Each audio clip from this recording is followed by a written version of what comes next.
तो आइए स्टार्ट करते हैं और आज हम बात करेंगे कुछ इंपॉर्टेंट पॉलिनोमियल की। ऐसे पॉलिनोमियल जो बार बार एग्जाम में पूछे जाते हैं। आज हम जो क्वेश्चन सॉल्व करने वाले हैं वो पॉलिनोमियल है x square minus 3x minus M into M plus 3, जो कि एक क्या है, क्वाड्रेटिक पॉलिनोमियल है। बेसिकली क्वाड्रेटिक पॉलिनोमियल हम उसे बोलते हैं जिसकी डिग्री कितनी हो 2। अब डिग्री क्या होता है, तो डिग्री जो वेरिएबल का मैक्सिमम पावर होता है वही क्या कहलाता है, डिग्री। तो इस दिए गए पॉलिनोमियल में मैक्सिमम पावर कितना है 2, तो इसलिए यह जो पॉलिनोमियल है इसकी डिग्री कितनी होगी 2। और डिग्री अगर 2 है तो इसको हम पढ़ते हैं क्वाड्रेटिक पॉलिनोमियल। कोई डाउट किसी को? अब इसके बाद हमसे कहा जा रहा है कि जो पॉलिनोमियल दिया गया है इसका जीरोस कैलकुलेट करिए। तो अभी तक हम लोग जितने भी क्वाड्रेटिक पॉलिनोमियल सॉल्व किए हैं उसका जीरोस कैलकुलेट किए हैं, तो हमें यहां पर c की जगह पर कांस्टेंट मिलता था। लेकिन इस बार देखिए कुछ अजीब सा m इंटू एम प्लस 3 करके दिया गया है। लेकिन हमें इससे घबराने की जरूरत नहीं है। हम लोगों ने जो बेसिक्स सीखा हुआ है उसी बेसिक्स को फॉलो करते हुए इस क्वेश्चन को सॉल्व करेंगे। इस पॉलिनोमियल के भी जीरोज उसी प्रोसेस से सॉल्व करके निकालेंगे। तो अब सबसे पहला प्रोसेस क्या था हमारा, दिया गया जो पॉलिनोमियल होता था उसको हम अपने जनरल पॉलिनोमियल्स क्या करते थे, कंपेयर करते थे। और हमने यहां पे कंपेयर किया तो हमने देखा कि एक्स स्क्वायर का कोफिशिएंट यहां कितना है a और यहां कितना है 1, इसलिए a इक्वल टू क्या हो गया 1। वैसे ही यहां x का कोफिशिएंट -3 और यहां x का कोफिशिएंट b, इसलिए b इक्वल टू कितना हो गया -3। अब बात करते हैं कांस्टेंट की। तो यहां से देखिए यहां से लेकर के यहां तक क्या है कांस्टेंट, तो इसका मतलब क्या हुआ c की वैल्यू कितनी होगी -m इंटू एम प्लस 3।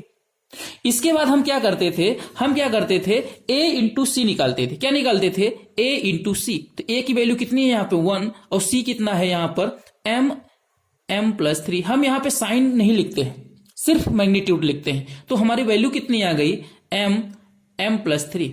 फिर इसके बाद क्या करते थे, हम जो भी वैल्यू आती थी उसका हम फैक्टर करते थे। तो यहां फैक्टर क्या आएगा m इंटू एम प्लस 3।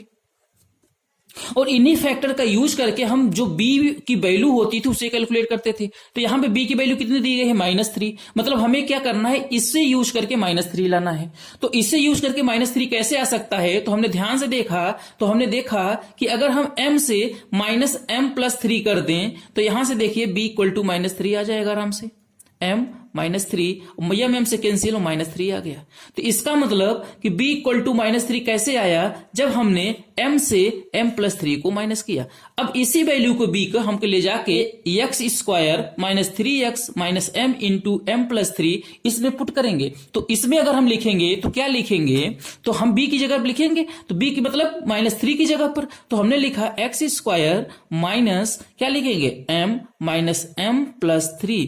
ये देखिए अब इंटू किससे करेंगे, एक्स से मल्टीप्लाई, माइनस ये देखिए हमने क्या किया एक्स स्क्वायर माइनस और फिर -3 की जगह हमने क्या रखा, यही सब सारी चीजें रखा है। ये देखिए इस -3 की जगह पर रखा है तो इससे -3 आएगा। तो यहां क्या हो जाना चाहिए प्लस, ठीक है, यहां पे प्लस होना चाहिए फिर, क्योंकि -3 की वैल्यू डायरेक्ट हमने रखी है। अब यहां क्या है minus m into M plus 3 equal to 0। अब देखिए इसे मल्टीप्लाई करते हैं तो हमने लिखा x square plus M x minus M plus 3 into x. यहां तो क्या आएगा -m plus 3 into M equal to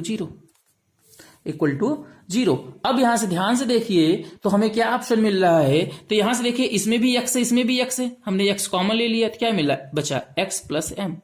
यहां देखिए m प्लस 3 कॉमन है, इसमें भी m प्लस 3 कॉमन है, यहां भी माइनस यहां भी माइनस m प्लस 3 कॉमन ले लीजिए। ये देखिए यहां से कॉमन लेंगे तो यहां क्या बचेगा x और माइनस बाहर चला गया, बचा क्या प्लस, और यहां सिर्फ बचेगा ये m इक्वल टू 0। अब अगर ध्यान से देखेंगे तो x प्लस m दोनों में कॉमन है, तो इन दोनों को साथ में लिख लीजिए। तो x प्लस m और यहां क्या बचेगा x और यहां क्या बचेगा -m प्लस 3 इक्वल टू 0। तो जीरोस को हम कैसे कैलकुलेट करते हैं, अगर दो टर्मों का मल्टीप्लीकेशन 0 है तो इसका मतलब है कि हो सकता है पहला टर्म 0 हो या हो सकता है दूसरा टर्म 0 हो। तो बारी बारी हम इसे यूज करके यहां से जीरोस कैलकुलेट कर लेंगे। तो लिखेंगे x plus m equal to 0। तो यहां से क्या आया, x की वैल्यू कितनी आ गई -m। यहां से करेंगे तो x minus M plus 3 equal to 0। तो x की वैल्यू कितनी आ गई m प्लस 3। तो यहां से हमें क्वाड्रेटिक इक्वेशन था, इसलिए यहां पर दो रूट्स मिले हमें, एक x इक्वल टू मिला -m और एक x इक्वल टू मिला m प्लस 3।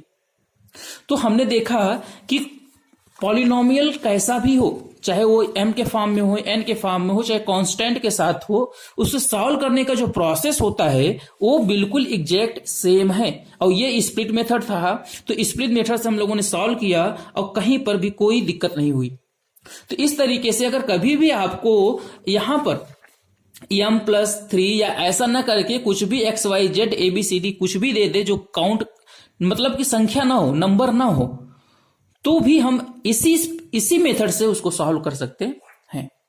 तो ये था क्वेश्चंस और इसका आंसर आया है x इक्वल टू -m और x equal two plus m plus 3। आइए चेक करते हैं कि हमारा आंसर सही है कि नहीं। तो चेक करने के लिए हम क्या करेंगे, पॉलिनोमियल दिया गया था उसमें x की वैल्यू ले जाके पुट कर देंगे। अगर LHS इक्वल टू RHS आ जाता है तो हम बोल देंगे कि हमारा आंसर सही है। तो हमने कहा x की वैल्यू कितना रखते हैं, -m इस इक्वेशन में। तो यहाँ x की वैल्यू अगर -m रखेंगे तो स्क्वायर करेंगे तो क्या आ जाएगा, m²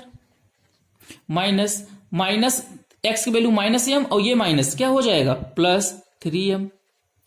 फिर इसके बाद क्या है, ये माइनस है और यहां पे मल्टीप्लाई कर देंगे तो क्या हो जाएगा, -m² -3m इक्वल टू 0। ये देखिए माइनस ये कैंसिल, ये कैंसिल, 0 इक्वल टू कितना गया, 0। इसका मतलब क्या हुआ, इसका मतलब हुआ कि जो x इक्वल टू -m आया है ये आंसर सही है।